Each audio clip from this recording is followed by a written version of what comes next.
But actually, you know what? Wait a sec. I almost forgot. Every show starts with a song. Yes, boys and girls. Even this show starts with a song because it is Black History Month. And with Black History Month, well, wait a sec. The title of this show is actually Why Isn't There a White History Month? And that should be obvious because every month and every day seems to be that in America. Actually, Barry said to me, he gave me a joke. He was like, he was offended by the title of this show. And I said, why? And he said, well, the other 11 months are white history. I thought, I was like, okay, Barry, he kind of got me there. He kind of got me. But in either case, I'm going to start it off song. Like to hear it? Here it goes. And actually, I need to get my beat. I think I need to even get my beat. Wait. Give me a second, people in Wonderland. Wait a sec. I got all these little bells and whistles going on. So I got to hit these buttons and man, it's just like, this technology is great, but it'd be great if I had like a little bit of help, but I just don't. So I got to do it all by myself. People pray for me. Give me 1, 2, 3, 4. 1, 2, 3, 4. 1, 2, 3, 4. 1, 2, 2. Here it goes. Here it goes. Yeah.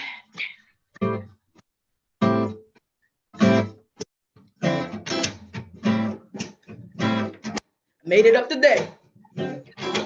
MLK, MLK, MLK is not in the right. MLK, MLK, MLK was down for the fight. MLK, MLK, MLK is not in the right. MLK, MLK, MLK was down for the fight. Yeah.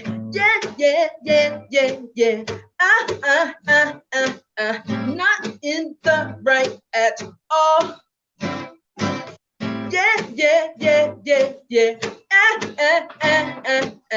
Not in the right at all. Bernie said it best.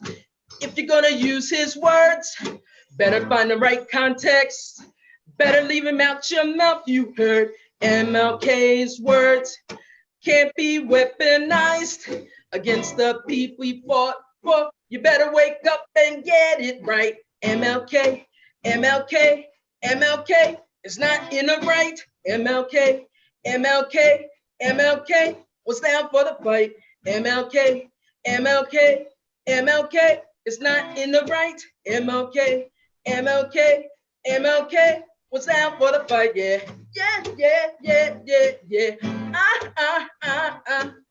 Not in the right at all. Yeah. Not in the right at all. And I'm just gonna make this statement. I don't think he should be in politics at all. You can't take him out of context in the left or the right. So if you're gonna use MLK, make sure you actually really understand MLK, and maybe you should have lived the experience before you actually use anything he said or done, and actually read some of the things that he wrote near the end of his life. So that's my song. I hope you liked it. Everything has a little bit of a different ditty. And so thank you, Tim. Thank you. You can come off mute, I don't mind a little clap, and I need a little bit of help. It was a quick. I have the loud clap then. It was a quick song, but I'm making a point because I think we need to be careful. So I'm going to play a little bit of a clip of what we talked about yesterday, and because it was an important discussion, and then we're going to get right into our panel and everything. So I want to share my screen, which is very important as well. Okay. Share. And let's see here. Yep, I got the lyrics there. Yeah, that looked really nice, right? Yeah. Okay. So it was a better song than before. Well, thank you, Barry. You know what? I'm beginning to love you more and more. You're just bringing out the compliments. I'm just We Atlantic Islanders are just naturally lovable people. and I do. When you're not when you're not colonizing, what sort of foolishness? If you Hey, we got colonized for 400 years. Okay. It's already started. Okay. That's fired early here. Okay. All right. On mute, because we're going to play the clip. Hi, everybody. My name is Sarahia Benn, and I'm the People's Champ. And we're going to have a virtual roundtable called MLK is not in the right. MLK is not in the right. And you know he's not in the right because we understand why there is no White History Month. Why, kids? Well, that's because every month and every day in America seems to be that. And a lot of times we joke about it. You know, some people get very upset about that. But generally speaking, we have a Black History Month once a year. But I think every year and every day has a little bit of Black history in it. So today we're going to have this great panel I put together because I had a discussion with one of the panelists about a month ago about MLK. Yeah. And so I'm going to introduce each panelist. I always do the ladies first. That's what happens in my show. So I'm going to start with Ms. Janna Parker, and she's going to do a little introduction of who she is and all the great credits that she has. Ms. Janna. Wow. First of all, I appreciate you inviting me on this show to discuss Martin Luther King Jr. and Black history in general. And it's in context to like political views and the way that Black people are characterized and misused for political agendas. And so thank you for that. My name is Janna Parker. Most people call me Parker. And I am from Prince George's County. That is where I predominantly grew up in. But I lived in Texas for a long time. My parents were in the military, and they're also both from Memphis, Tennessee.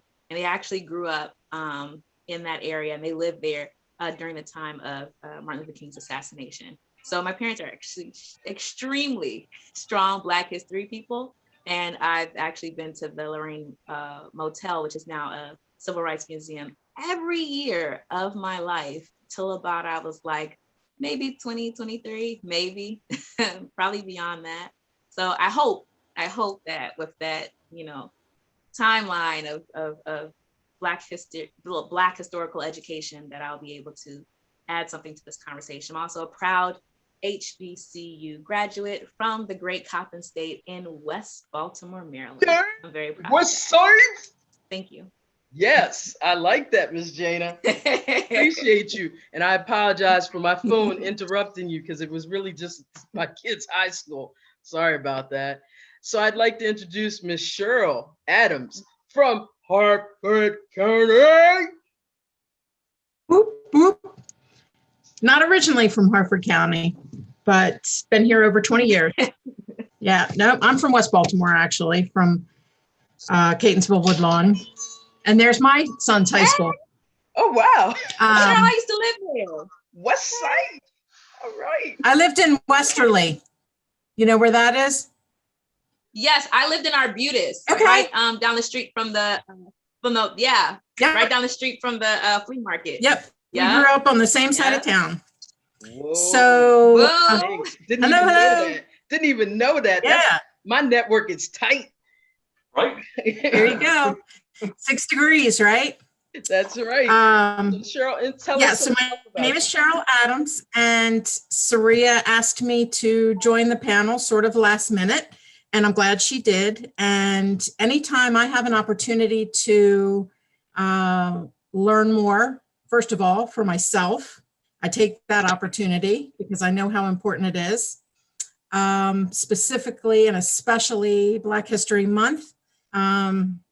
Like you said, should be every day, should be all year long. But since it is Black History Month and you've provided this opportunity, I am excited to be a part of the group, and hopefully I will learn something and share what I know for those who want to learn as well. And I know you're There going you to go. add something because you add some morsels in I every. always have something to say. Yes, you do. And she's an activist, by the way. She doesn't ever pump herself up. Come on now, you're a Harford County activist. Put it out there. And Well, I do as much as I can. I feel like every one of us as Americans have a responsibility to be involved in our democracy, whatever that means for anybody. So I don't really think of myself as an activist. I think of myself maybe as an activist in training, or somebody that wants to make a difference. So that means getting active. That means learning. That means exposing myself to all kinds of different things and speaking up when I have an opportunity awesome. to make things better. Awesome. Yeah. And so we ran out the panel with the luxurious and the man of the hour, Mr. Dave Bishop. Well, that was a lot more introduction than I was expecting there. That's really appreciate you bringing me into this roundtable. This is really something I like to get some little give and take back and forth. A little bit about my background. I graduated Smyrna Park, so I'm right here from Arnold, Maryland, whitewashed Anne Arundel County, and grew up here. Went away into the Marine Corps. That was my first experience with a little bit more cultural diversity that I've never had, living where I live. Then I started college and I took government and social sciences. That was my degree path, and that gave me a lot more insight into social diversity. And I actually did a little bit of background on a few sociologists, as I guess they're referred to in that class anyway, but major Black historical figures. And so I tried to delve in a little bit, like I said, being from where I'm from and then experiencing these things, in my young adult life. And that's kind of where my eyes got opened up quite a bit. And after that, I came back here to Maryland, and that was about 2009, 2010. And started working with small businesses. So for the past 10 years, even actually before that, even down in North Carolina, when I was finishing my degree, I was working small business, and that's really where my focus is. That's why I have a lot of advocacy, or at least as much as possible, for Black-owned small businesses, because to me, small business is the way to build up communities. So that's kind of where a little bit of my background is. In 2018, I ran for Congress in District 4 against Anthony Brown as the third party candidate. So I was able to actually break the record for midterm votes in District 4, which was pretty neat. It was only 5,000 votes for a third party, though. That was the most anybody had in a midterm. So now I'm the president of my community association here. It's 2,200 homes here in Arnold, called Maga Vista. And I'm actually looking to run next term for 2022 as a delegate in the Broad Neck area. Still not sure what district that's going to be, but that's a little bit about me. And personally, I'm quite a bit of a sci-fi nerd. So it's nice to be on the show with Miss Parker, who I know is also a bit of a sci-fi nerd herself. So really appreciate that. Well, we're definitely not talking about sci-fi tonight. We're talking about Mr. MLK, Martin Luther King Jr. And so the events of January 6, 2021 were very, very, very, I could just say for myself, very, very emotional. I think that a lot of times in America, and I'm just going to make a generalization, so bear with me when I make this generalization. A large amount of the European American group of people just think that African Americans or Black Americans are not patriotic because we don't do and act in the way that, I guess, generally speaking, we don't necessarily walk around with a flag on our, our truck, or we don't wave the flag all the time. But I'm going to tell you something. When I saw what happened in my capital, I was enraged. And I saw all the events. And I had a friend that was down there. I had several friends, to be honest with you, that were kind of down there, you know, actually filming it and lived down there. So to be honest with you, I was very enraged, and I'd never been enraged like that before. It really kind of surprised me because, you know, my dad was a veteran and he always felt like his country never loved him. You know, and that's another story for another time. But I just felt an overwhelming, I was just angry. And so when I went, you know, and looked around and whatever have you, you know, and saw different things and saw different people talking about it in the days that followed that, I happened to see certain posts. And I'll be honest with you, seeing you right, Dave, about these particular insurrectionists, a riot is the language of the herd, really, really, to be honest with you, really what's the best way to say it without being It sparks a fire inside you, right? I mean, well, it didn't spark fire, but you got to understand when you live the experience, it's way different than just words. It may be words to you, but I live it. And for me, it was blasphemy. It's like being a person on you know, if you're a Christian and you think of Christ being on that cross, it's blasphemy. And I think, unfortunately, a lot of times with different people who do not understand the experience and the words behind MLK. And I'll give you an example. Representative Nancy Mace, she talked about the impeachment of Trump and that she thought that it was valid that he be impeached. But at the same point, she said, oh, the Democrats are rushing too much with this impeachment. And so she said, it's always right time to do right. So she quoted MLK. But wait a sec. And then she tried to do a backhand slap and say, but then it was too quick. You don't get a chance to twist, putrefy, misuse, blasphemy, distort words for your own personal agendas. And so when I saw you do that, that's the same kind of feeling I had. And so that was something that I could not sit there on a stat and explain to you, because you got to understand something about social media. It is one dimensional. I write a word, you write a word. You don't get a feeling that. And I could only say that to you verbally. And so I'm going to pass the mic to Janna, because she has a different feeling, because she might not have had that feeling. She might have had a completely different feeling. And Miss Cheryl might have had a different feeling. Then it's going to come to you. You're going to round it up, Dave. I'm going to let you actually close this out, because I started with my first little feeling from it. I appreciate it.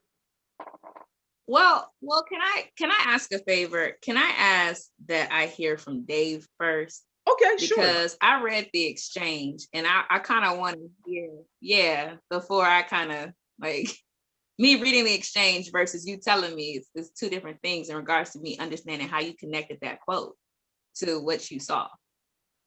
So before I even put the pieces together, because that quote has been used throughout, you know, the year generally, and it didn't even, when I typed, it didn't even occur to me, oh, that's an MLK quote.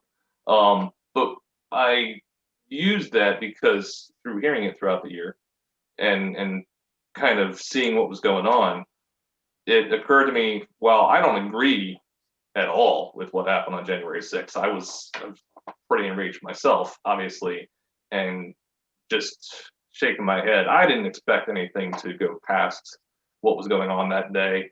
But, you know, we all live relatively close to DC. So there's always that concern that is this going to spread further than just what's going on here. But my thought was, well, what are we not hearing from these people? Or what do they feel like we're not hearing? Because obviously we all hear them. They run off at the mouth all the time. It's not something they're quiet about. So that was the first thing that occurred to me, is what do they think we're not hearing from them? Why do they believe that they're unheard? And what is it that they're actually trying to get across here? And so that's kind of where my position was when I was writing. If that helps you at all.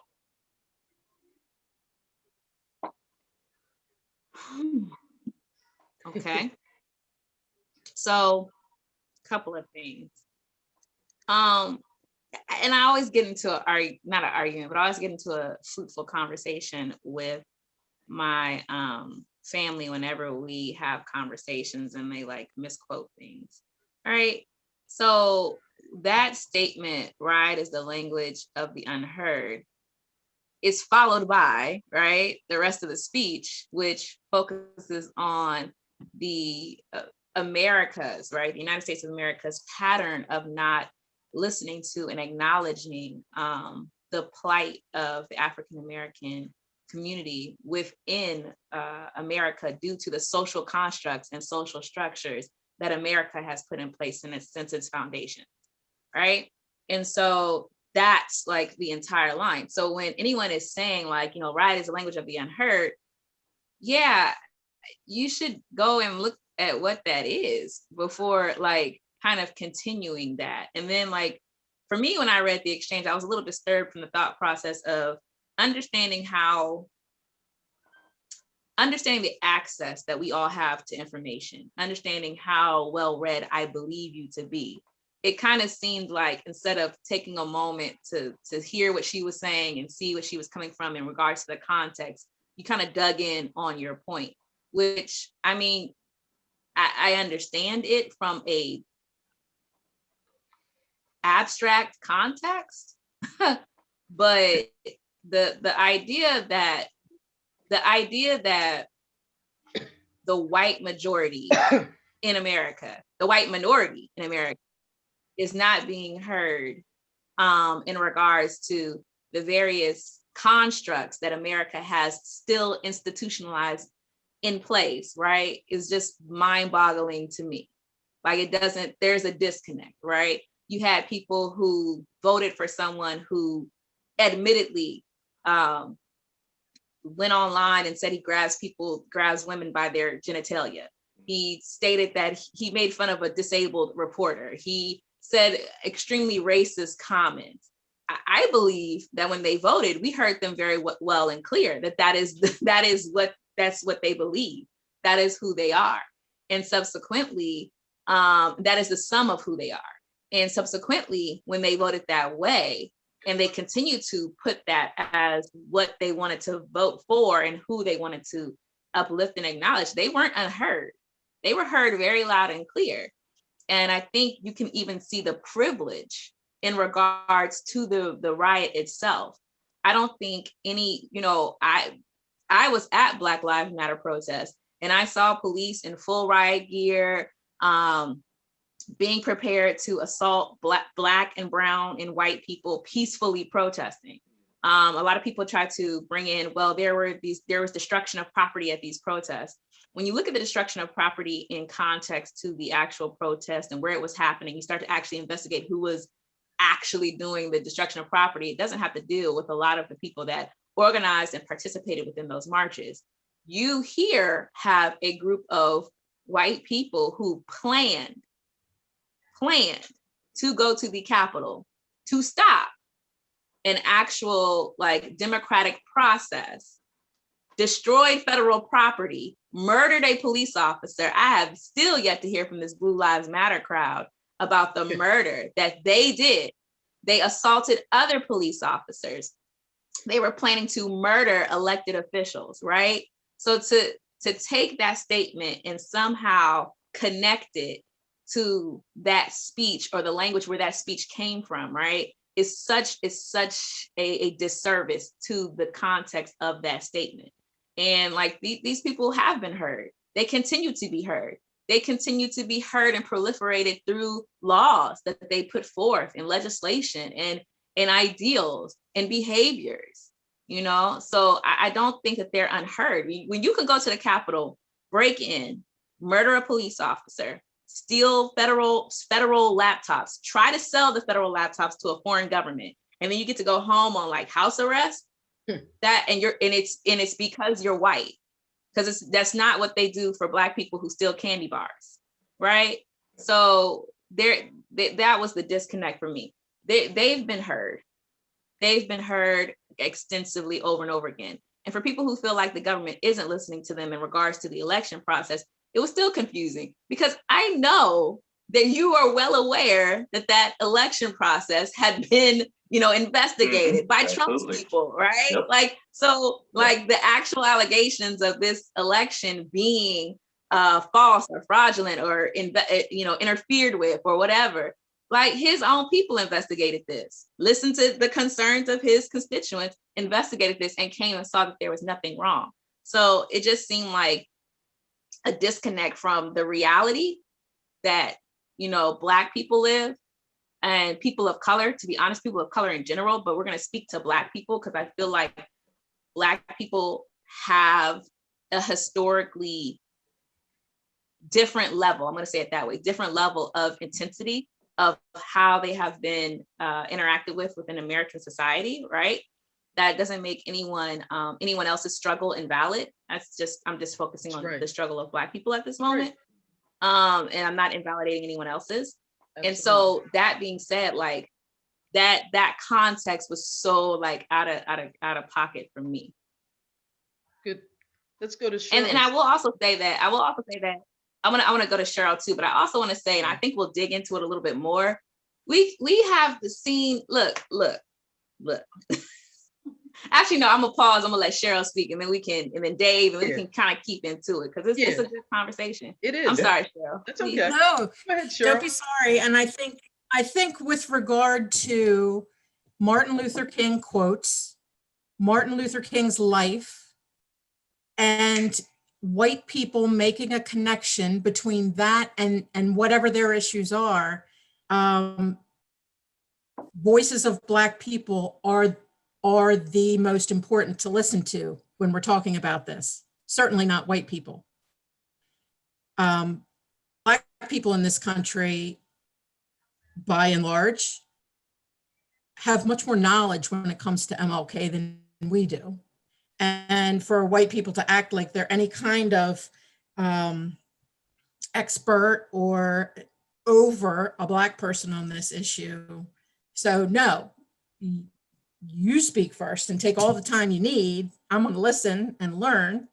And I have my own, I have some of my own ideas about using the quote and how it's been connected, and not just in whatever conversation you had that admittedly I did not have an opportunity to listen to since I'm coming late to this and I didn't have a chance to listen to it, but I have seen an awful lot of those quotes being used and the comparison, the false equivalency of somehow comparing a Black Lives Matter protest with whatever these people were doing on the 6th.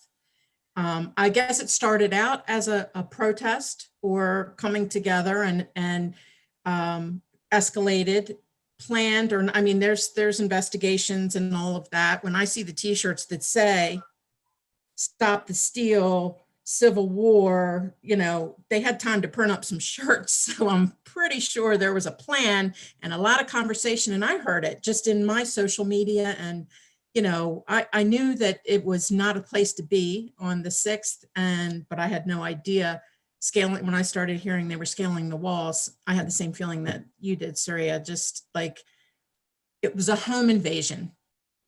That's our collective home here in this country is the Capitol. And it showed us our vulnerability and the fact that we were doing it to ourselves. I had the same feeling when I watched the plane go into the World Trade Center, but those weren't Americans doing it. The fact that this was Americans, just my heart just sank. But my heart has sank 4 years ago or more, whatever, and has been sunk because we are so divided. So this comparison just shows that division in such a big way, using these quotes and things, because this, a riot is, what is it again? Riot, voice of the unheard. A riot is. And if you read the whole speech, it's, obviously he's advocating for nonviolent demonstration, protests, this. And it's almost like if we were talking it today, it'd be like, what do you expect somebody to do when they've exhausted everything and people are dying? Okay, like that's how I read it in the speech. That's how it That's how I interpreted it. Not that this is what's going to happen. It's just, this is how it happens. When over and over for years, it goes unanswered, like, but let's not get to that. He wasn't advocating for that. He wasn't making excuses for violence, okay? But in this case, so you've got civil rights movement, you've got Black Lives Matter movement. This is where people are dying because of abuse of power by law enforcement. Right. Lots of kids, you know, people just going about their lives dying. We're talking you know, a lack of humanity. Forget about civility or unity. This is human rights issues that we're talking about in the Black Lives Matter movement. And then you talk about this group of people, you know, their voice is not heard. It's not about them being heard. What do they have to say? Really, the only thing they could have to say is, I've been lied to about the election by the person that I bow down to. And he told me that he should have won and I need to fight for him. So they believed a lie and they acted upon it. And it doesn't have anything to do with them having to say anything. They threw a temper tantrum. That's what they did. They didn't like the results of an election. That's not about people dying. That's like, my guy didn't win and I refuse to believe the truth. So I'm going to storm the Capitol and you know, create harm and violence and all of this. Those two things are not anything alike, not anything alike.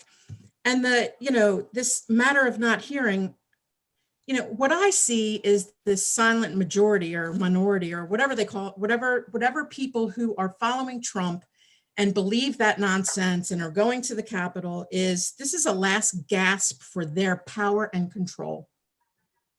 Because America has traditionally been very favorable to white people, straight people, male people. And so when you get other people saying, we want that too, there's no reason why you should have all that all to yourself.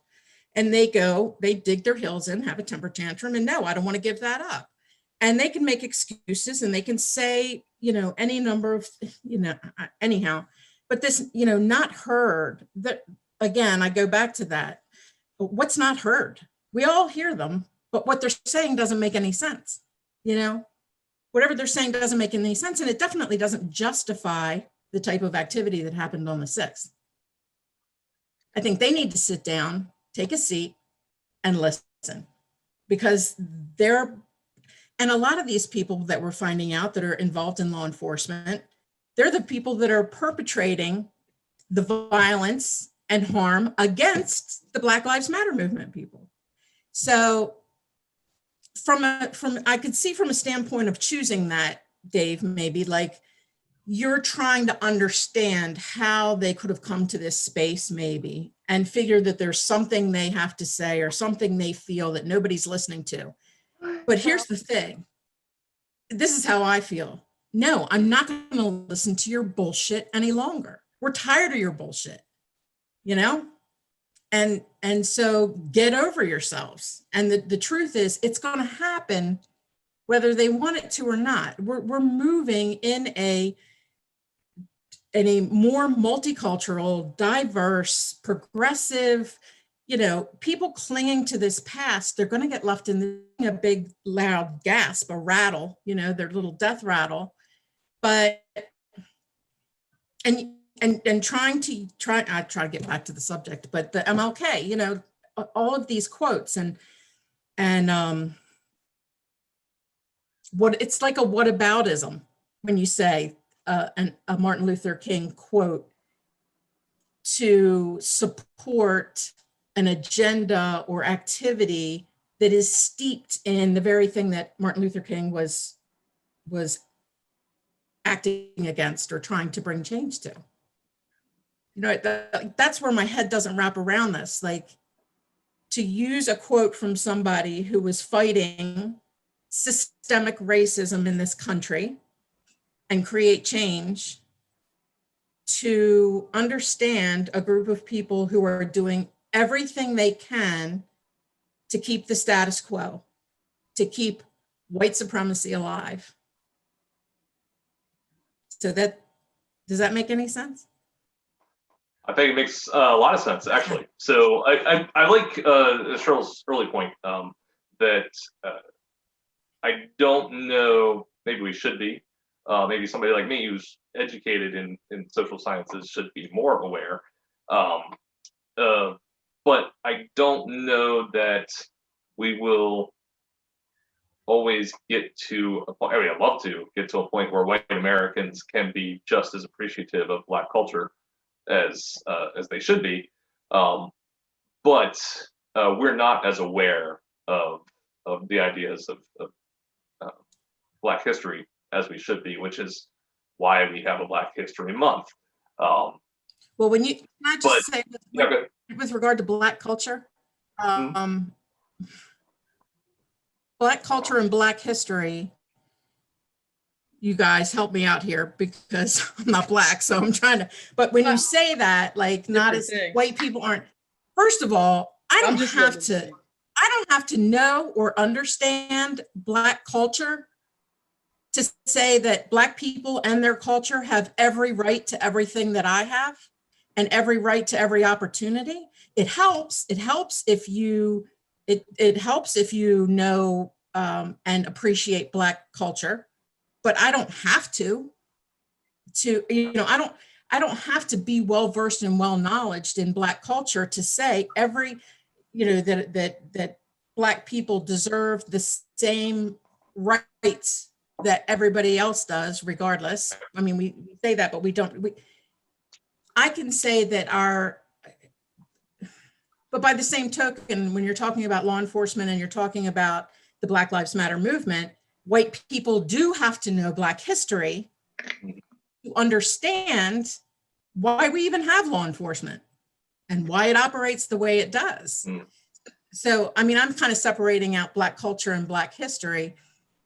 Black history is really important because it's the foundation that we white people stand on every day. Is Black history and Black culture are intertwined. Right, and they're parallel. Yeah, they're parallel. They're intertwined. Right, and I don't necessarily. But let Dave. I don't feel like they're. But let him okay, go ahead. Yeah. Because I mean, I'm going to give him a chance to speak. I'm going to be fair. Okay. No, go for it. And I appreciate all this because this is like Cheryl said, this is educational for me as well. So that's why I really like doing it. So, but to that point though, like to me, when I give a quote or anything like that, I'm not always cognizant of where the quote originated from.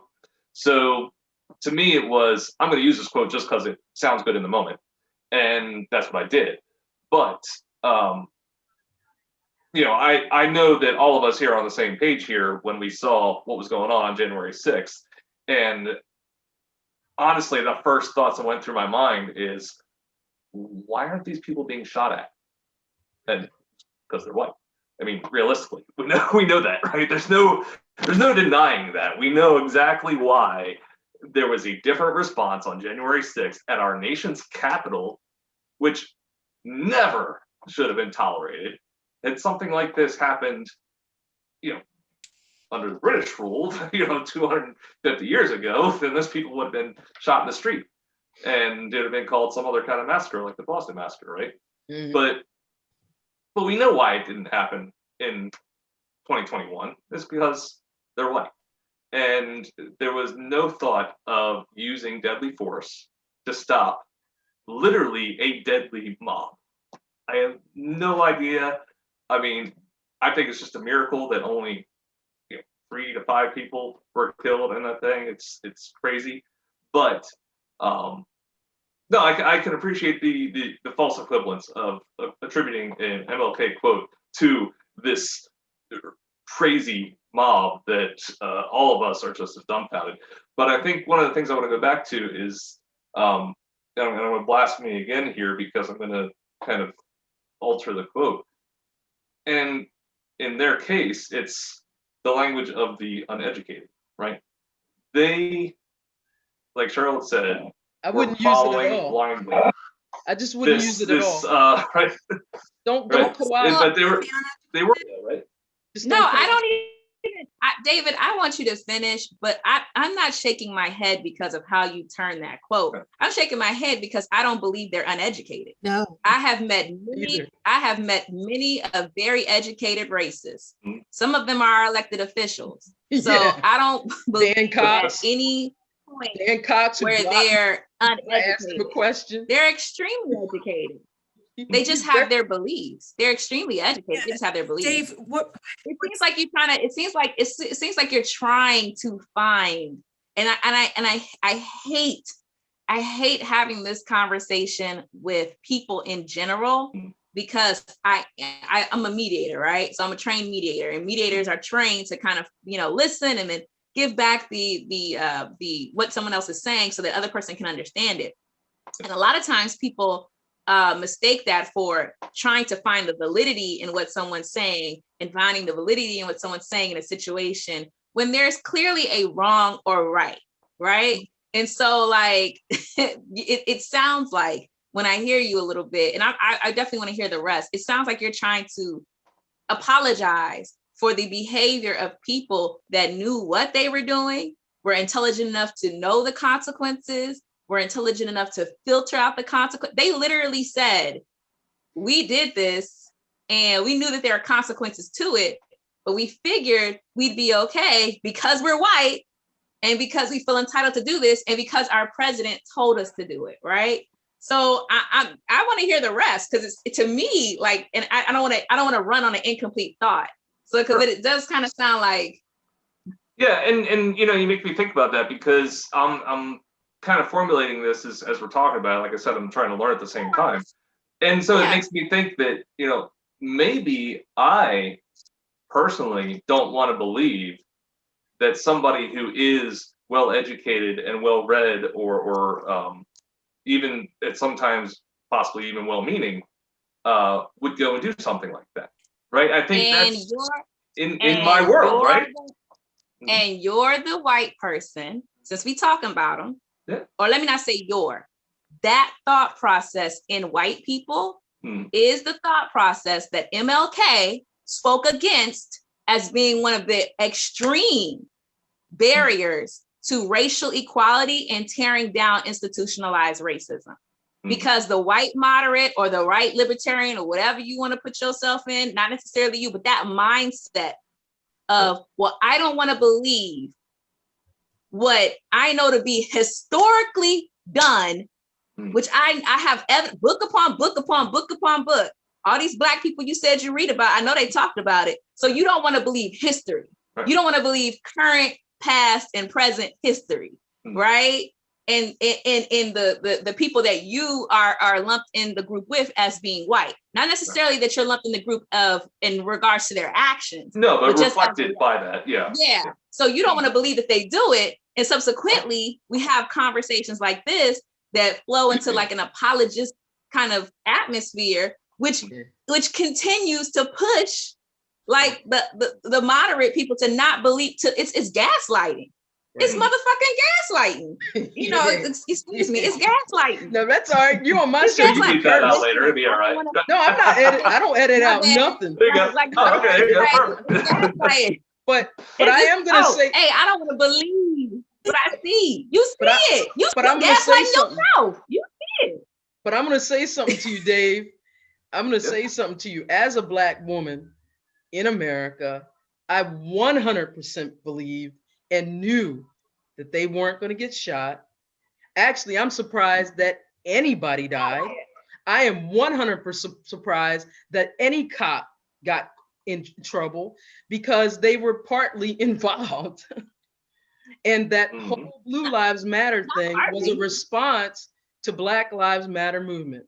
And it got so exposed, and they're up on Capitol Hill right now doing a tiptoe bam boom on those Senate, Judiciary, and the House pretending.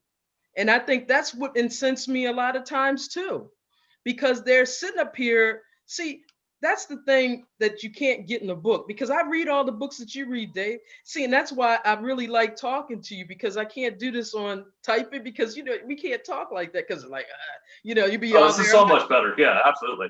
Right. But but the thing is that I read all those books, but the thing you can't read in the book is the experience. I'm 54 going on 55, and I'm what you call it segregation to integration, baby. Do you know what that means? When I was born in segregation. Right. They decided to say, okay, they were like, oh, you're going to be in integration. Do you imagine what my life has been? Do you my gosh. Yeah. imagine what I have seen? So there's not much you can tell me about the behavior of America and Americans, because you've studied sociology. And by the way, I've read those books too, but I've lived it. Yeah. And that's and so that's a different experience. And sometimes I think when we're well read, we read past the things we experience. But when we experience, it's deeper, right? And so I never wanted to attack you, because I know you're a smart guy. I know you're a smart guy. That I don't. And so I didn't bring you on here to beat you up or anything, but I wanted to bring you on here because I want you to start be a better teacher to the people that follow you. Because what you engaged in, I thought was dangerous. It's as dangerous as what Trump did. But I know that he's no good, because I'm originally from New York. I know because he did what he did to one of my friends. That housing discrimination suit, one of my friend's family was a part of that. And so I've known Trump since the 70s. So there's nothing you or any of your friends who follow Trump can tell me about Trump. People from New York and the tri-state area have known Trump. That's why we trying to put him in jail. I'm just being honest with you. And so not to dominate the show because, or anything, because I want you to be able to speak as well. But I don't want you to engage in things that are dangerous. I want to be able to not be back in 1864. I want us to be in 2021. And I'm not against a Republican idea or a libertarian idea, because to be honest with you, some of my policies when it comes to tax policy probably closer than yours. Right.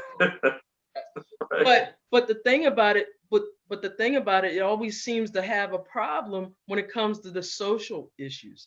And a lot of that is about a lack of understanding, experience, and this wall. And you said something, Cheryl, about we're a divided nation, dear. We've always been divided. My entire 54 years has been divided. We've always been. Yeah. It's just that it's an internet now and people see it more and they see it on TV, but it's always been divided because we've lived under what you call the original sin. There's a doctor, a reverend, I forget what his name, Jim Wallace, excuse me. He wrote a book called The Original Sin, and it's called race in America. We have not solved it because we run from it. And we don't want to have these uncomfortable conversations that we're having right now. And I don't mind having it every day of the week. I live in a district, Dave, where my delegate called PG County the N-word, and she's still in business. Right? And last night at the HCDCC, some people came on, wanted to speak about it, and they couldn't because they're trying to censor their voices because they don't want to bring it up. If I were that person who said something so inflammatory about a whole European American district, how long do you think I would still be delegates, Dave? How long do you think I would? Oh, yeah, no, they'd have somebody run against primary out real quick. Yep, exactly. Primary me, I would have been expelled. I would have been expelled that day. And so unfairness in America has always been since my day I've been born. So I accept that because I live in a society that's been openly contentious, that kills me from the state to the top, right? And doesn't care. And they'll take taxes to do it and laugh at me. Yeah. Your taxes at that, right? And that tells me, wait a sec, you didn't. It's like that's what is that Scooby song? It wasn't me. Like they try to tell you it wasn't you. It didn't happen, and you just saw what was happening. And so we live in a state And I think the greatest thing about Trump, and then I'm gonna get off my soapbox, was that he gave us 4 years of an awakening to European Americans. I believe he awakened so many of you that we couldn't. I can tell you, as a Black American, I talk to everybody. Any person who knows me, when I ran in 2018, everybody laughed. They were like, you only talked to, no, I didn't. I talked to everybody. I talked to Republicans, Libertarian. My next door neighbor, I got her to change the Democrat to vote for me. And she was like, she was crying. I said, buckle up, Buttercup, for me. Because at the end of the day, I told her, I said, you always complain about representation. And I'm a good person, and I'm going to put a policy in that supports some of what you support. And so we came to an idea that there was a policy that she supported. And I'm going to be honest with you, that's how we worked out things. And that's how I try to work out with everybody. And so I think he was the greatest thing since sliced toast, but he couldn't stay that extra 4.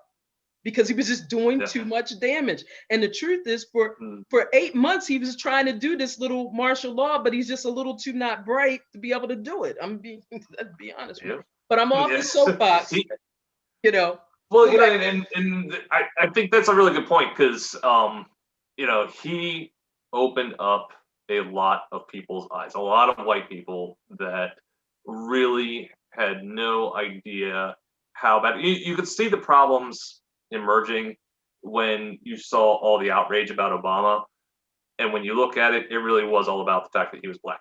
Like, I didn't like some of Obama's policies, but the hate and the vitriol that went towards him, you could see that it was just about that he was Black, and you still see it. They're still out there complaining about him 4 years after he was already gone. Like, been gone. You can see through exactly what your problem is. It's not this. It's the fact that he's Black.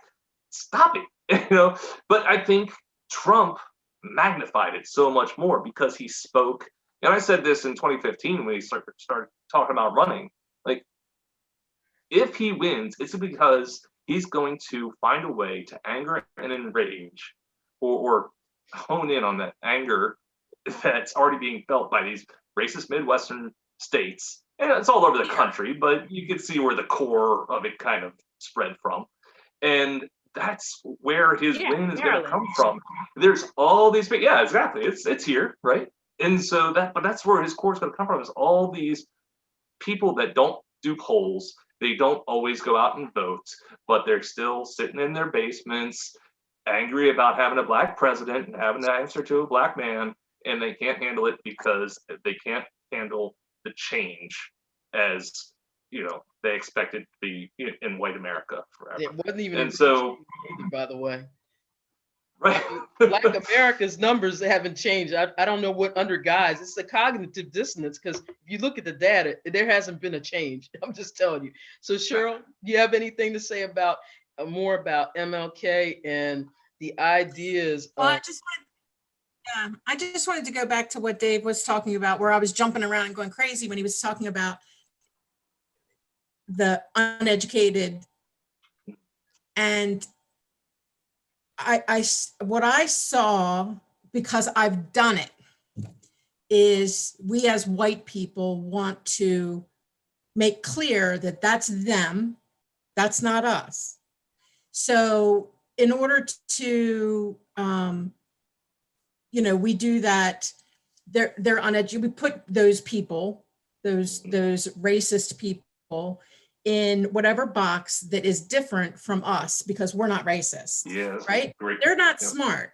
So if we can say that, racist people are not smart, then that doesn't include me. I'm not part of that. I can separate myself from that. And the truth is, and it hurts, but the truth is, we as white people are all in the racist pool.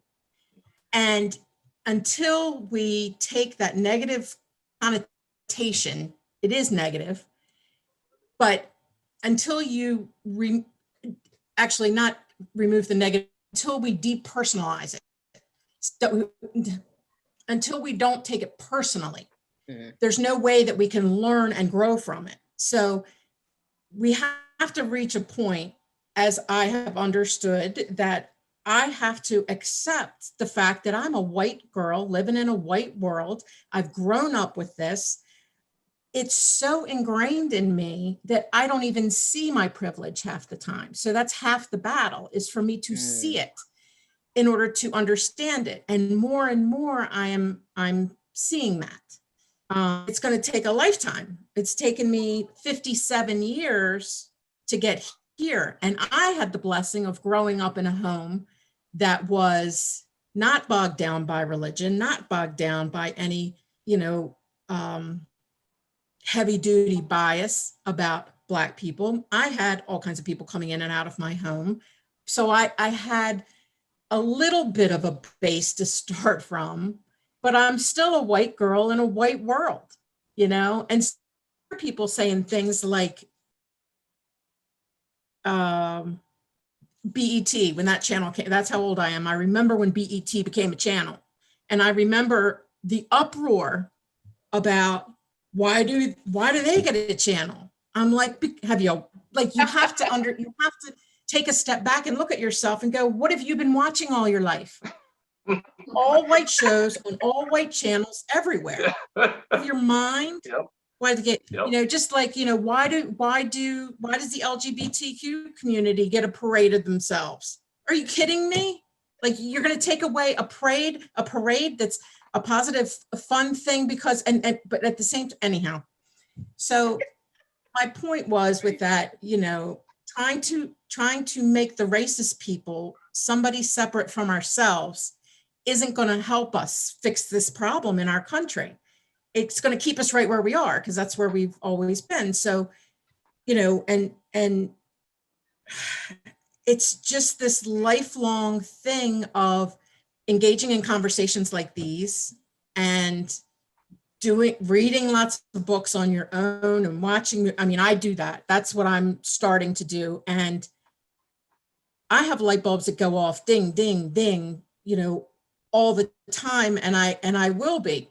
Like, I know what I'm trying to say about the culture and the history, and I know that it's intertwined, but I know that I don't have to know everything about it to know what we've done in this country from its inception, how it's come up, how it's all woven around and gotten us here. So I think, but just that as white, I just wanted to speak white person to white person, that what little bit I do know is that we are all racist, okay? So to try to separate yourself from that because they're this way or that way is a waste of your time and effort, and your effort would be better spent on looking at yourself and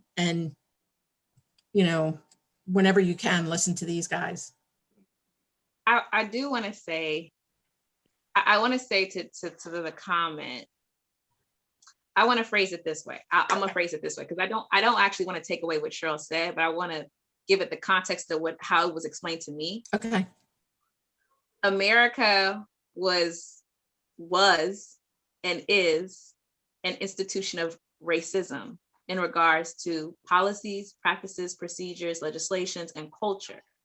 Absolutely. And when you grow up in that, like that's what you wake up in, that's what you go to sleep in, you are constantly bombarded with white supremacist thoughts, ideas, and theories in policies, legislation, education, culture, TV shows, and things like that.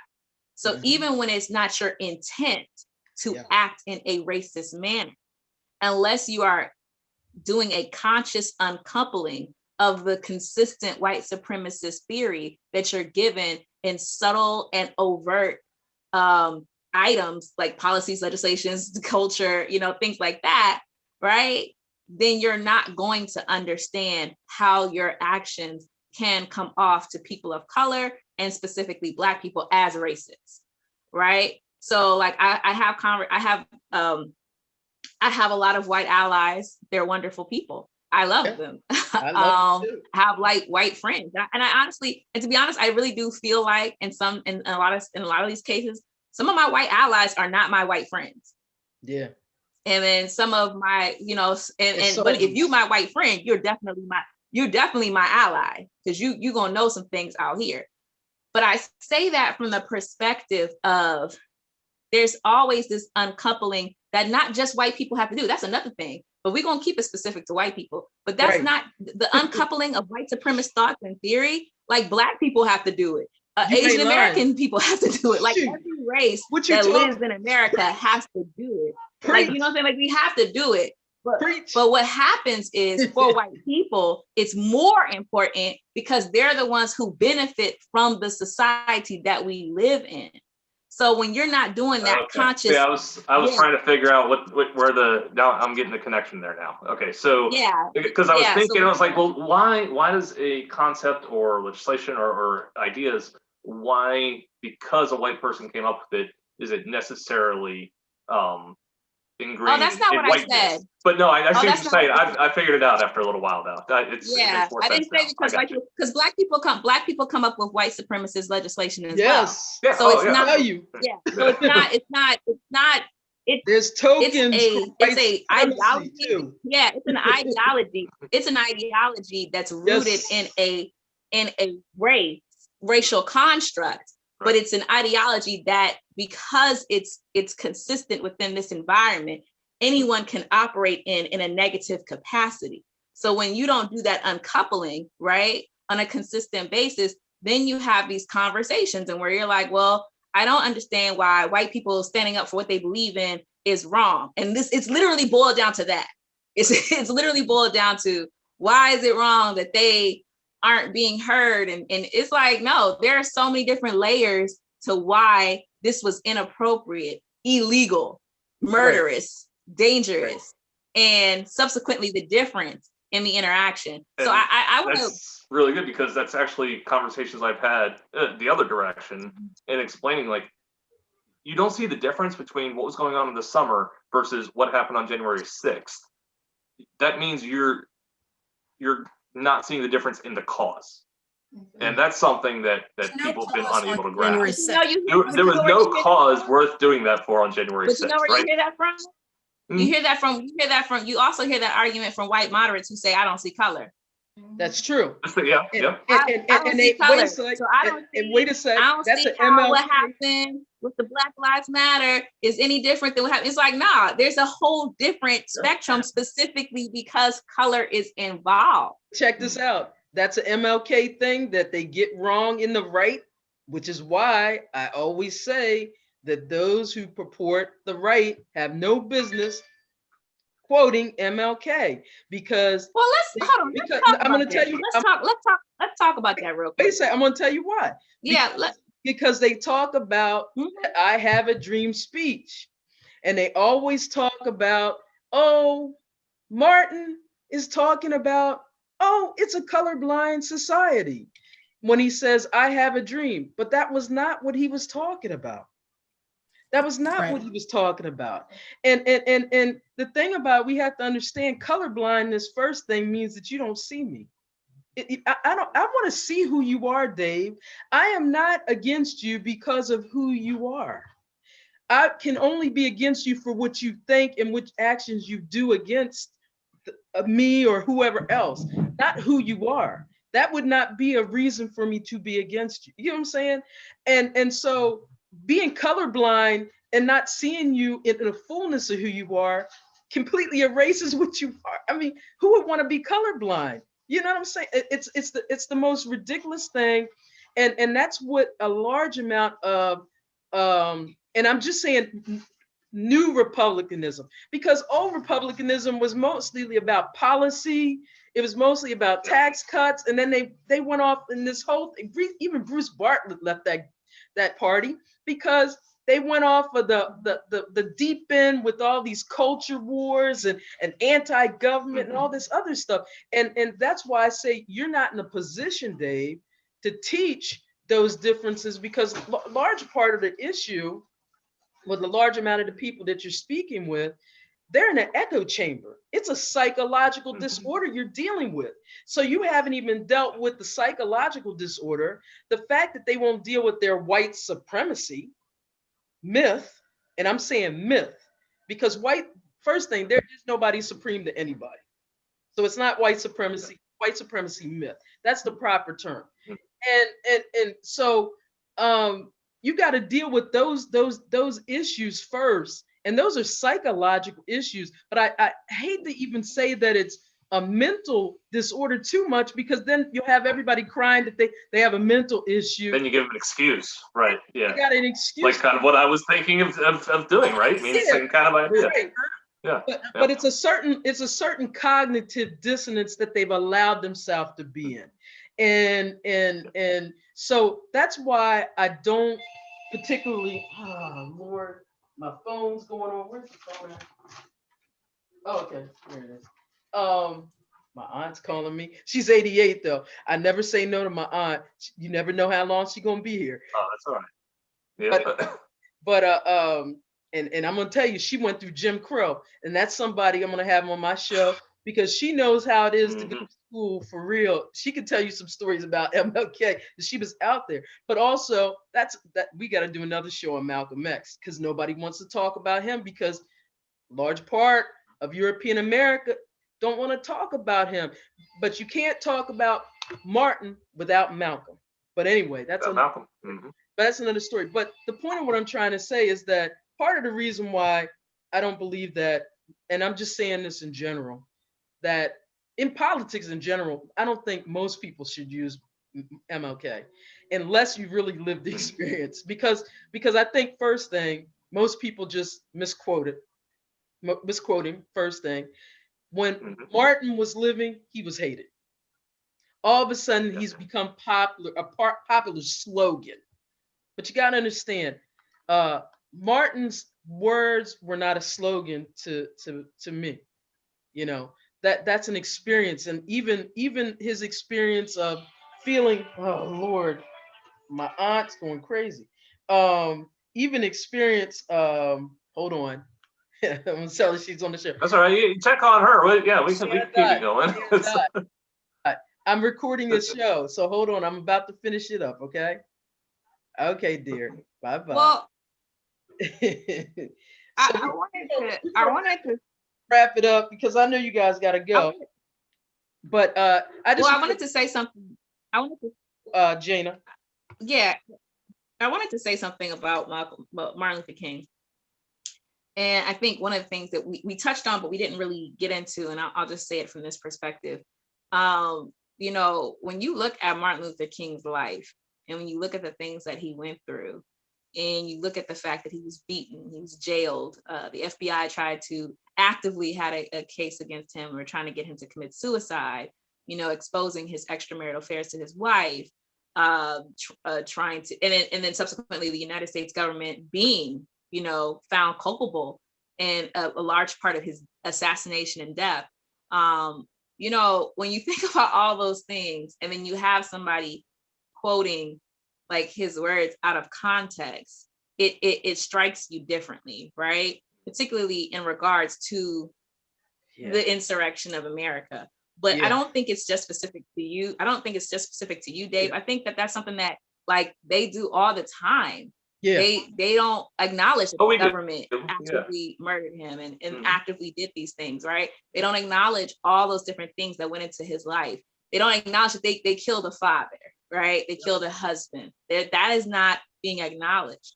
And then they tout him up and glorify him and glorify the earlier points of his message in regards to nonviolence, to not have people stand against the tyranny that happens in certain capacities.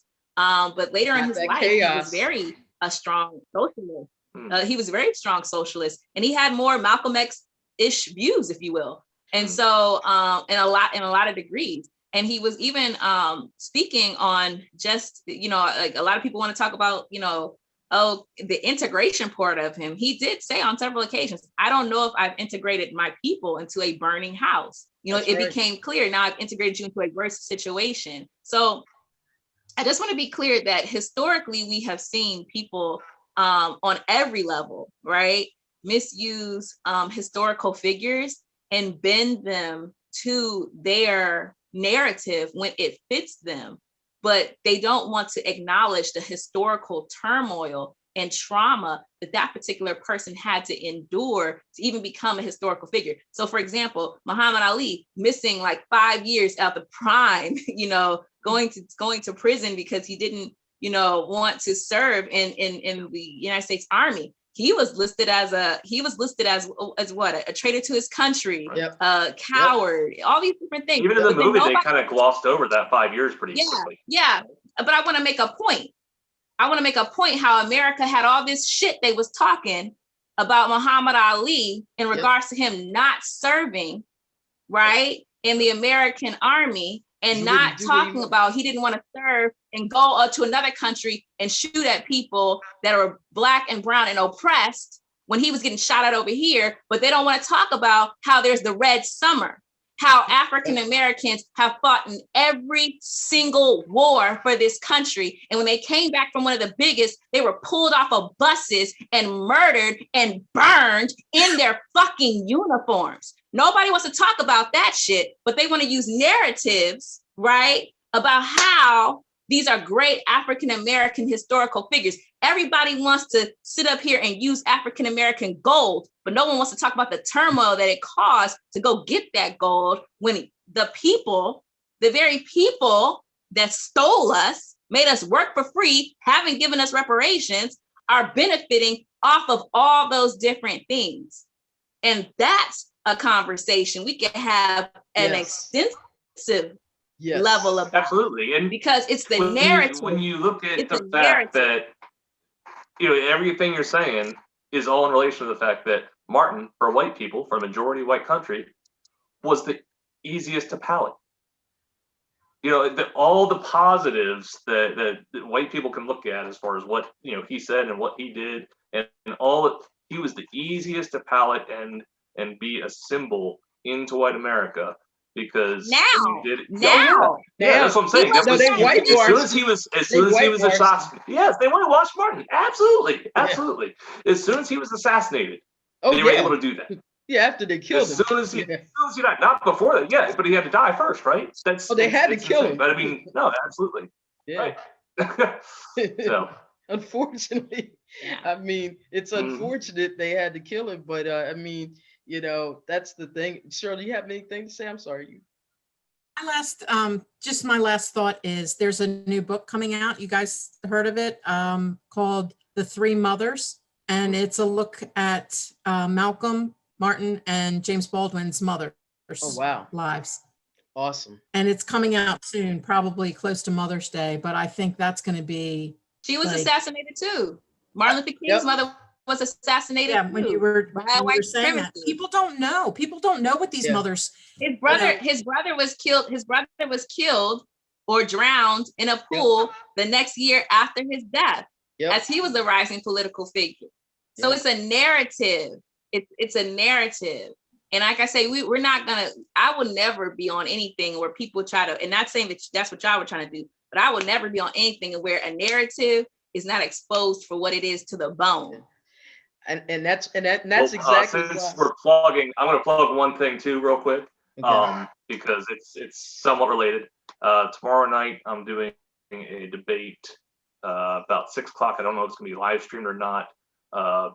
They were looking for volunteers to debate on the Talbot Boys statue down in Talbot County. Talbot Boys, thank you. Yeah. And so I'm going to be arguing, obviously, for removal. But I hope so. I'm sure you ain't pro. They have somebody else not on my show. You know that. For those who are watching who don't know, the Talbot Boys is a statue in front of, I believe, the courthouse, or in front of the courthouse in Maryland County, that pays homage to the insurrectionists and traitors that fought in the Civil War against the Union, because that is what Southern people are, that fought against the Union. They're insurrectionists and Maryland's still a Southern state. And so there's been a long time fight to remove the statue paying homage to the insurrectionists and traitors, and instead replace it with someone, I believe it's Frederick Douglass, who is from that county, who is one of the literally the most important historical figure out of that county, the most important historical figure out of that county. Instead of putting that statue, they want to keep statues of traitors and insurrectionists. And I think that speaks a lot to the people and the mindset of those who want to keep this statue. And I don't have no problem saying that to anybody. Yeah. I welcome any kind of input that you all have, because obviously I'm doing some research, but I'll shoot you some thoughts, because I definitely got a couple shots for you. Well, I want to thank you for coming, Dave, because you know what? We could have beat you up and everything, but I didn't want to beat you up because I think you're a pretty nice guy. And oh, my dog is really acting up. Stop. Everybody's just acting up tonight. Hey. Everybody needs your attention. It's crazy at your house. Hey, It's Friday night. I know. Stop, dog. But anyway, yeah, this is an interesting show. Hey, could you get Marley? Go on. Good Lord, she's acting up. Anyway, but I just wanted to say, man, even MLK's life was full of cacophony, and the end of his show, it's full of it too, right? But I just really want to thank Dave for coming on, because I know it's probably a lot to take, because I'm sure he didn't know what to expect, but no one's going to ever come on my show I'm going to beat up. I appreciate it, and I appreciate all the feedback and information. Yeah. It helps me open my eyes. It helps me learn. Like I said, obviously, I grew up in whitewashed, Arnold, Anne Arundel County, and I ran a campaign in PG, right? So, like, Prince George's. I need to Prince George's. That's right, and so. George's. That's right. Right now. So let's get it right. Yeah, because I get hammered for that too. But I didn't want to beat him up. I want him to learn more, and I want us to all grow and learn more, because we can only be better society when we know more.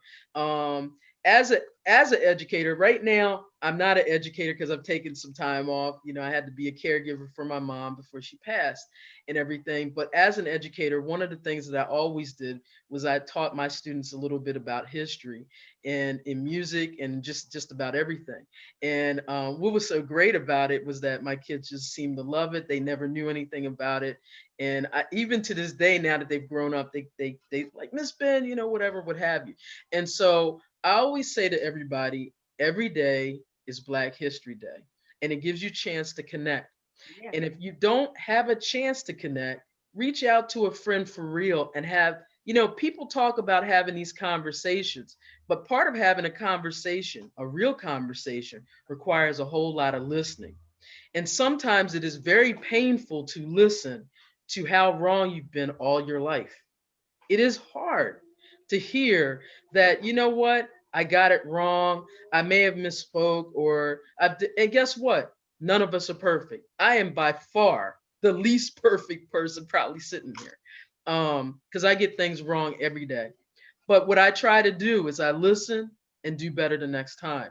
So if I see somebody, I try to guide them this way, and I hope people guide me that way as well. And so when we have these conversations, and we're going to have them again, I'm going to ask this panel to come back at some point. We're going to talk about Malcolm X, and we're going to do it all over again. Just be mindful when you utilize MLK, because MLK is an easy target now. Be mindful of the full context of what MLK said, not just the little quotes, because if you're just using the little quotes, you can bend it to whatever you want it to be. But understand, there are other people you're offending. There are other people who have died. There's soil, there's blood in that soil that people have died for the exact words that MLK lived and died himself for. And that's why it meant so much to me. I'm a very passionate person. Some people always mistake it for anger, but I'm just a passionate person. It's not anger. I mean, because if it was real anger, my buddy says the same thing all the time. It's pretty funny. It's passion. Because if it was real anger, I probably would already left this country, because my country is contentious against me. It's been very contentious against me, and it's unfortunate as much as we try. And so I want to make this world a better place, but I want more of my European American, my Marylanders, to make it a better place with me, and to take some more time, reach out to a good friend, have the uncomfortable conversation, and learn more about MLK, because he's not in the right. He's not even in the left. He is where he's at. He was a radical. And start with his later readings, like just before he died. Don't start with the beginning. We don't do that Tonka toy stuff. Start with that stuff in the end. Because that stuff in the end is where he was really at, and where he was probably at most of his life. He probably felt compelled to start at the beginning because he wanted people to palate it, because he was in a very dangerous time, a very contentious time. I know the amount of pressure he's under, because truth be told, and I'm being honest with you, I'm under that amount of pressure. I'm living in a pressure cooker in Harford County right now. And I'm not joking. At all. I get them because I am in the midst of a struggle, because I have decided to run. So please pray for me, everybody, because I'm going to keep coming.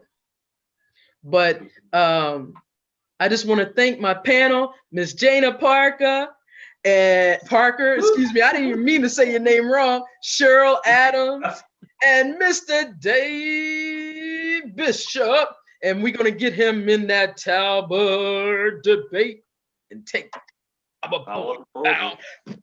We're going to take. Go get him, Dave. Boys. Go get him. Go get him. All right. Thank you, everybody. Y'all been awesome. Signing Thank off you. in 1, 2, 3, and